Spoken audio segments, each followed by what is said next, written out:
Hey, it's Chris Aiken from the Classic Metal Show, and I want to invite you to my first ever public book signing.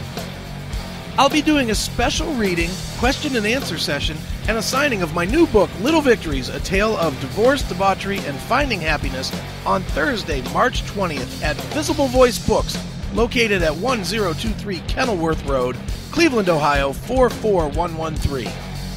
I'll have a limited supply of Little Victories on hand to sign. I'll be reading selections from Little Victories, as well as telling stories and reading some material that was left out of Little Victories.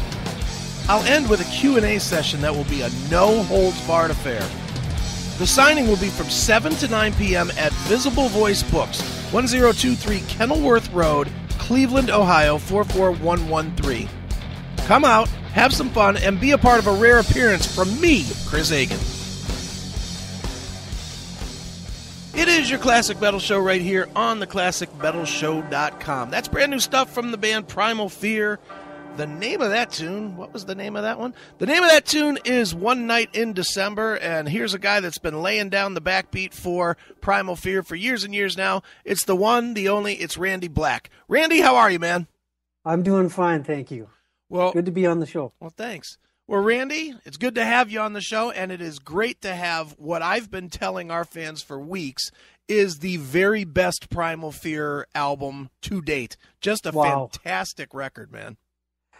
Well, first of all, thank you very, very much. And that is, I think anybody in any band that's been around as long as Primal Fear, and with the 10th studio album, to hear that is a great thing. I mean, really, really, really nice to hear that after, many thought the first couple were the best, or maybe Seven Seals, I mean, everyone has different tastes, but it's really nice to hear. And I mean, I think I would have to agree.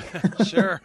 Well, and I'll just tell you from my own personal perspective, I, up until this record, was first three albums guy. Not that I didn't like all of it, because I really do, but the first three, when it was very Judas Priestish, for lack of a better term, were just so good. And the middle years, it seemed like you guys sort of experimented a little bit. Songs like Soar is a primary example where there was a lot of effects and different things going on. And I mean, it was always Primal Fear, but there was always it almost seemed like there was a little bit of experimentation. Yeah. This time it really feels like you just went back and just made a balls out heavy record. I guess I would have to agree. Although, I mean, there's some of the, hold on. I just have to tell someone, someone's trying to, okay. I'll just avoid it for now. Sorry. How do I do? You know what? Okay. I mean, some like Jesus. I'm kind of new with this here. Russ? Hey, I'm just on an interview here with Cleveland. I'm sorry. I can't talk to you right now. Yeah, no problem, buddy. Just wanted to wish you Happy New Year. I'll talk to you another time. Okay, man. Cheers. Sorry, Chris? Oh, yeah, I'm here. Oh, God. Sorry, man. That's the first time that's happened to me during an interview. There's the epic One Night in December, those kind of long tunes. I don't think those were present on the earlier albums. So, I mean, it is, in a sense, a lot of ways back to, the earlier stuff, but there's still some, I mean, would you agree? Oh, I do agree, and another tune like When Death Comes Knocking is different from the early stuff.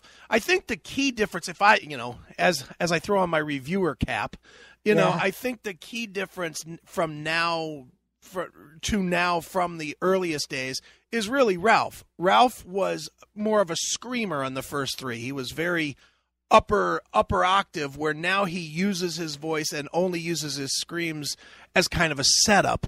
But I think overall you guys have really, it's been a balanced career. If I had to make a statement like that, I just think this one is a little bit more throwback from the last couple. Yeah, actually, that's a good point about Ralph's voice, and I would have to agree for sure. And I mean, he's showing his variety on this record, how he can even sing the lower stuff and it still sounds great, and then just, like you say, bang it home with the high screams again. Sure. But yeah, I mean, because I wasn't part of the actual writing, I just did my drum parts. I don't know if I could say the guys made a conscious effort to go, try and do something old school. But I think now that Magnus, it's his second record writing with the guys, they're really gelling good together. And just that seemed to be what came out of it. And Sure. It's a great thing, I think. A lot of people are reacting very well to it. Definitely. Now let me specifically target in on you a little bit, Randy, just because not only this record, but Unbreakable as well, your drum sound is massive. I mean, it is as big as anything that I've ever heard, since 2002, 3, whatever it was when you joined the band. The sound is just so much bigger. Did you switch, kits or miking, or what did you do to bring so much more oomph to the sound now? Well, okay, one of the main things, and I guess it's a bit of a shameful plug for the drum company I play with. Actually, those last two albums, I started playing Pearl drums. Okay. And they do, I have to admit, they have a different sound than the company I was using before. And to me, if I really generalize, the kits I'm using are more rock and roll, more metal sounding. To me, just the basic sound of the kit. And so what was different, we recorded in the same rooms. I just changed head configuration is a little different on the last two albums. But I think the main thing I would say on this one is we've got a new guy mixing. Okay. Jakob Hansen. Okay. Has done the mix on this, and he's done stuff like first band Fullbeat comes to mind. Sure. So he definitely had a hand in it, but and the other thing is, I don't know if it has to do a lot with the sound, but maybe a little bit. I've never been so well prepared for recordings as, especially this last one, Delivering the Black, and also Unbreakable, but particularly this newest one. So I just went in and was definitely capturing more performances than thinking about songs or arrangements. It was just like hit record and get a good few takes and take the best from each one. And I don't know if that had something to do with it or not, but maybe. I don't know. Do you hear the difference yourself? Like, Yeah. Okay. Definitely. Yeah. It's just definitely, like you say, fatter, just more powerful. Definitely. Definitely, man. Well, listening through Delivering the Black, I mean, there's clearly, like you were saying, there are some slower tunes in it, but I mean, there is just an abundance of speed. And as a drummer, I've got to think that just, when you start hearing those songs and you guys start demoing them, that's just got to make your mouth water, no? Yeah, definitely. When I get the demos, some like a Rebel Faction. It's probably the fastest tune. Well, it's not the fastest, but it's the fastest drumming wise, not tempo wise, with the 16ths on the kicks and stuff. But yeah, it's definitely a challenge as well. And so I get the demos with rough drum tracks. And again, what was different this time is I have a bunch of my own new recording gear, Personas gear and mics and everything. So I could record all the tracks on my own in my own studio before I went down. Okay. So I had a lot of time to work on the things. And it was fun. Definitely. Like Road to Asylum, for example, with the triplet feel. This is kind of new for Primal Fear. We don't do that a lot, so that was a lot of fun to do. Sure. Yeah. Excellent. Well, let me ask you this, Randy, just as a person that's, I mean, I've played in bands like, I think everybody that talks to bands generally was in a band at some point, and I'll tell you straight up, I was a drummer, but I was a horrible drummer. That's why I don't play drums anymore. I just don't have that skill.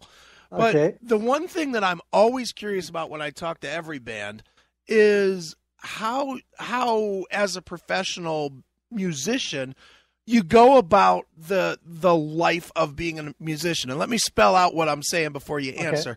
What I'm specifically talking about is anytime you guys get ready, you fire up Primal Fear again.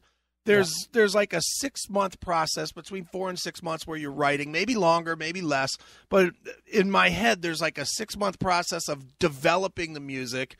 There's X amount of time to record it, and then there's at least a year that gets more or less scratched off the calendar because you're out on tour and you're out promoting and you're doing all that stuff. Yeah. And it's such a continual cycle. How do you keep that cycle going, and how do you keep like a personal life going where you're so locked into your job, maybe a lot more than the person that goes to, their 40-hour-a-week job? Well, yeah, it's a big commitment. It's a huge commitment. And,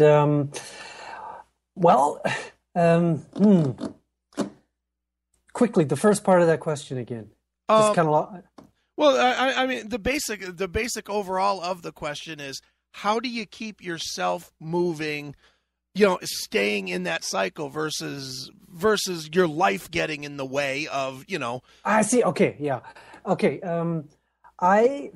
Me personally, I'm just speaking for myself, but I maintain, I'm dedicated to the band and playing drums and playing live.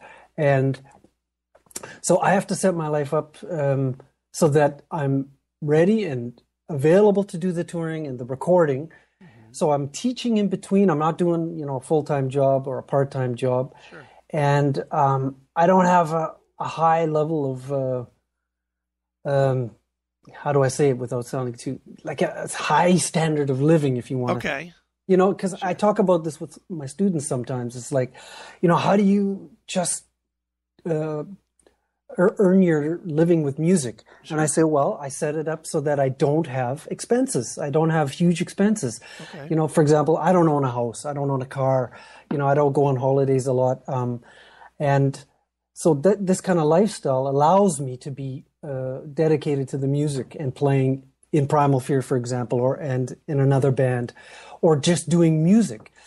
And to be honest, it gets tougher year by year with, the way the music industry is going with sales and stuff like that. So it's tough. It's tough to balance all that out, but it's still something I want to do, so I make it happen with Sure. those examples I gave you. Sure. It's definitely that whole living the dream moment, right? Yeah. Sure. Definitely. Well, with Primal Fear, obviously I'm going to assume 2014 you guys are going to be, doing a lot of touring and stuff. What does the year look like for you guys? Actually, this is probably going to be the busiest year for Primal Fear ever.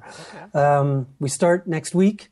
Monday, I fly down to Stuttgart for the rehearsals. Mm-hmm. First gig is on Thursday, the 23rd. So that's a month tour throughout Europe. Then we have a few weeks break. And then I don't know if you've heard that a lot of us in Primal Fear are involved in the Rock Meets Classic tour. Sure. So that's going to be another month. Then there's a 3-week break. Then we come over to the US and Canada for a 4-week tour. That'll take us up to the end of May. Okay. Then this is just it's not confirmed, but it looks like there's talks that we're going to go to South America, Japan, and Australia.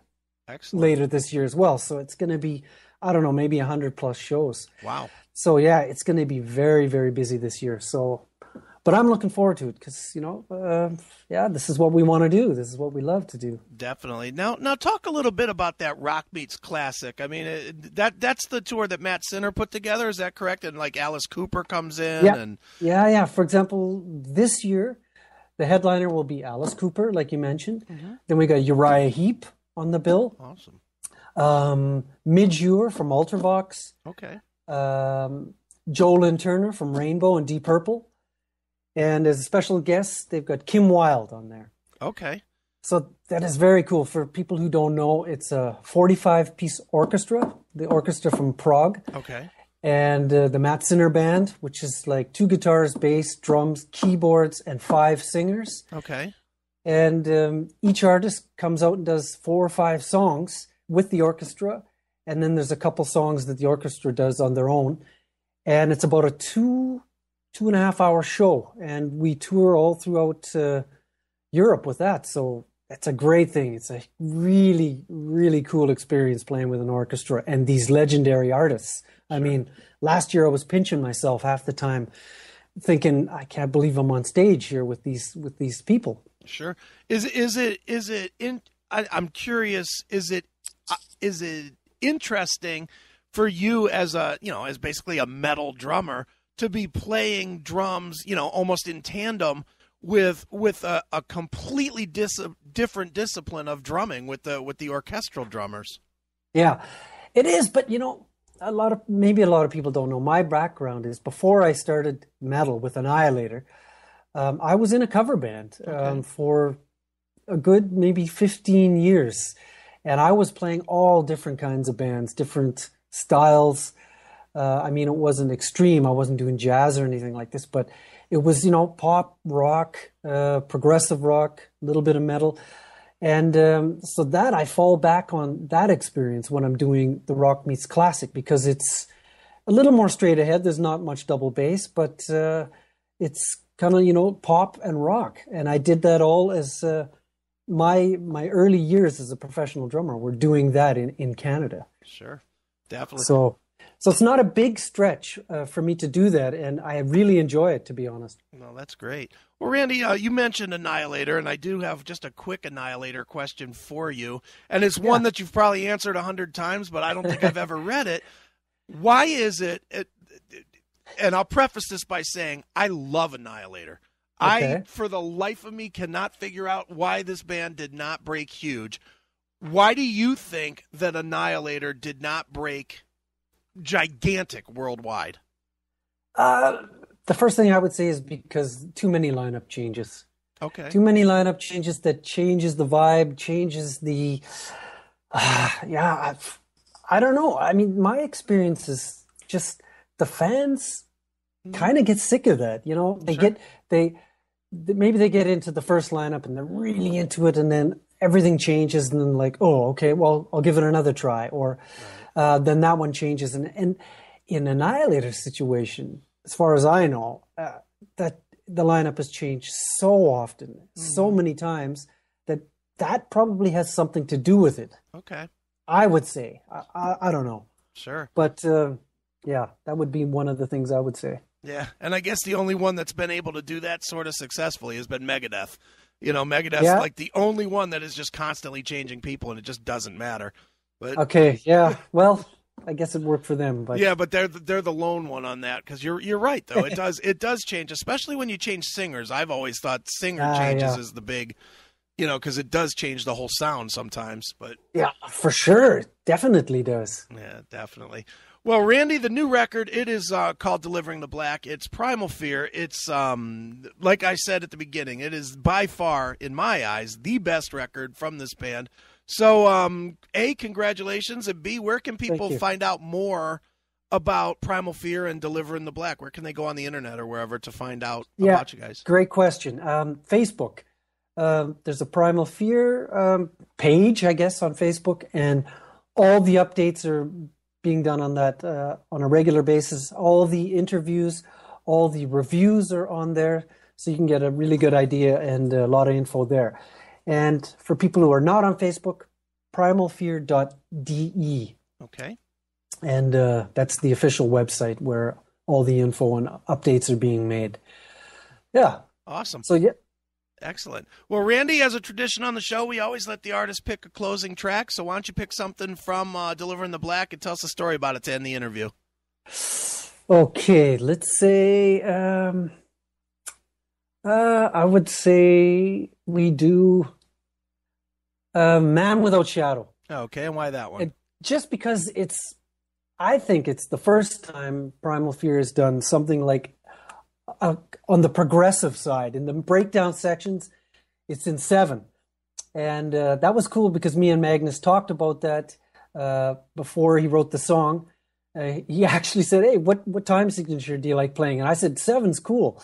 So in the breakdown part is the 7 part, and I think it's something different. And anyone who's into a little bit of prog, check out that tune from Primal Fear. All right, well, let's check it out right now. Like we said, this is brand new Primal Fear right here on your Classic Metal Show. Hey, it's Chris Aiken from the Classic Metal Show. Most people know me as the foul-mouthed shock jock from the Classic Metal Show, or the no-nonsense heavy metal critic from pitriff.com. Now you get to learn the other side. My first book, Little Victories, A Tale of Divorce, Debauchery, and Finding Happiness, comes out on January 13th in paperback and digital formats on Amazon and iTunes. It details my real-world emotional struggles over a year that included a divorce after a quarter-century of marriage and the death of my father. It profiles things I did right, as well as a bevy of things that I did wrong with the help of alcohol, and how I found my way out of the muck of the emotional state that almost saw me commit suicide.